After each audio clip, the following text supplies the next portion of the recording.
So the first one is we use a technique called future casting, and this is something that's been happening. There's been versions of this happening for a really long time. I think the roots of it are in scenario planning, which came out of the Cold War, planning for nuclear disaster. But we've sort of brought it into our space where we think it's really valuable. And again, think about our change curve, right? Things are changing really, really fast right now.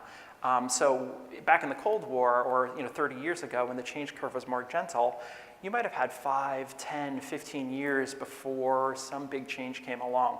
Now, if this is true, that things are changing so quickly, you might have to think farther out to think about your current product or experience cycle in kind of a different way. And I think this is what we see. So if we feel like potentially the pain points that we're being hired or we're focused on solving today might be irrelevant in whatever time frame we're shooting for. That may be the product development cycle. If it's going to take us 3 years to get there and then another 3 years to adoption, that's 6 years. In that context, are things changing so fast? Well, if they are, we want to make sure we frame the problem in the right way so that we're solving the right problem for the future. And again, I think this is a problem, this is a challenge that's unique to our place in time. So we did this. Anybody see this movie? It's called Used Cars. Hysterical.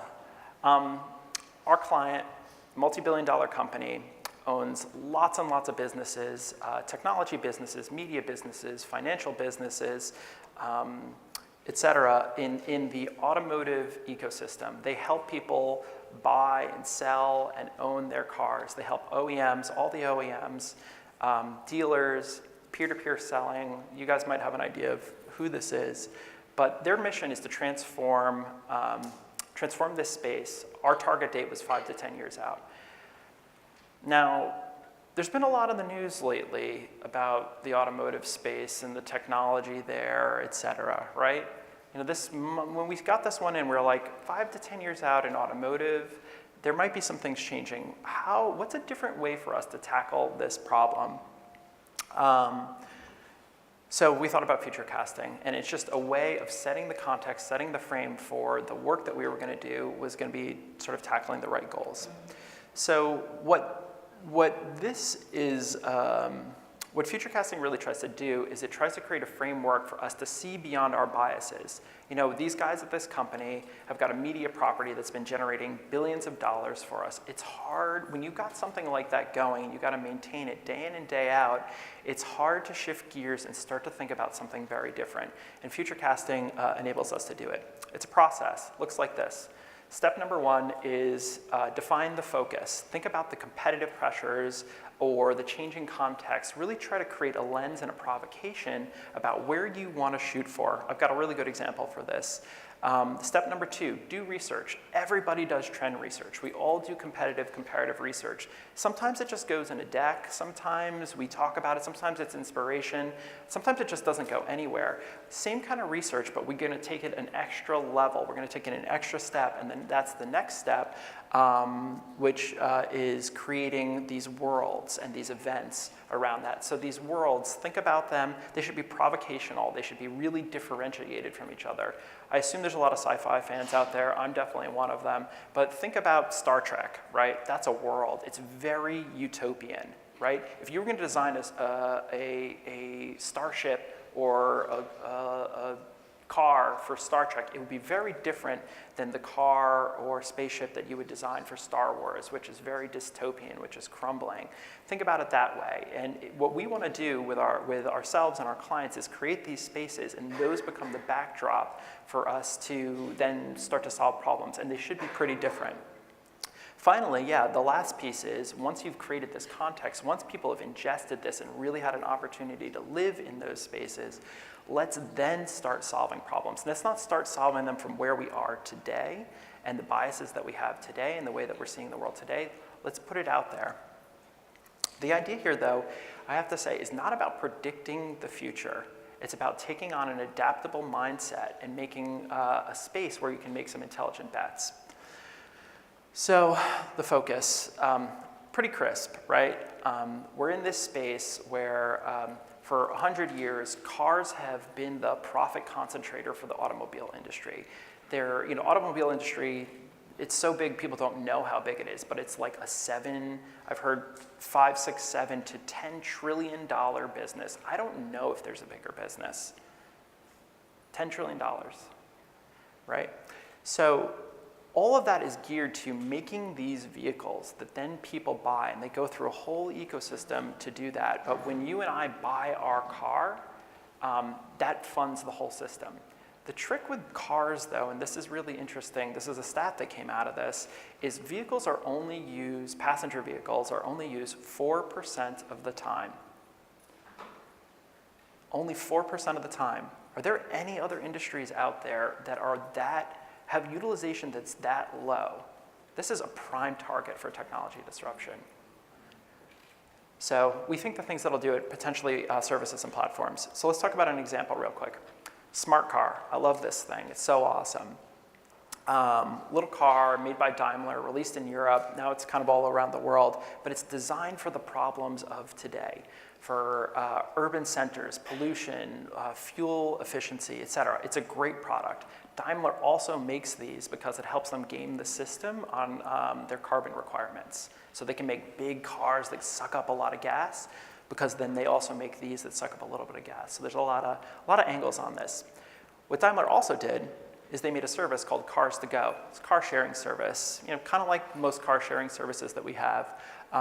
When they got to 1 million members, they put this out, and I thought that was super cool. And there's lots of fun little stories here.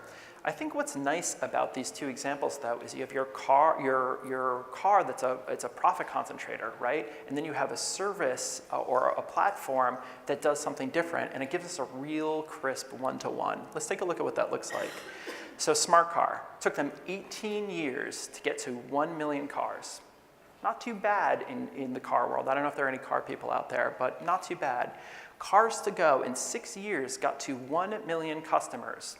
Faster, right? Pretty nice. The other thing is Cars to Go experienced 100% year-over-year growth, and every year they are bringing in half the MSRP of the vehicle. So there's a big monetary thing. But the thing that really has people freaked out is this. 1 million people serviced by 12,000 cars. You have 1 million cars on one side, you have 12,000 cars on the other side, and